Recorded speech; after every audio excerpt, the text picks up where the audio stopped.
ரிவ்யூக்கு போவாங்க. இங்க நம்ம கைக்குள்ள எல்லையே இல்ல அரஜானு வைத்துக்கும் அளவில்ல ஆசைக்கும் அலையிற கூட்டம் இல்ல.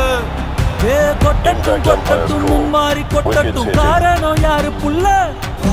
நல்லவன் சாவதும் கெட்டவன் வாழ்வதும் நம்ம கையில இல்ல.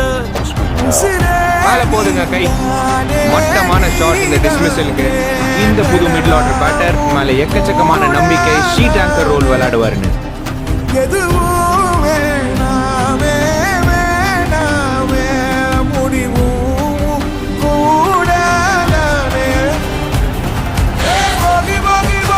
ஏதோ இந்த ஷாட்டுக்கு அவர் வெயிட் பண்ணி சரியான கேட்ச். லட்டு மாதிரி கேட்ச் கொடுத்துட்டு போறாரு.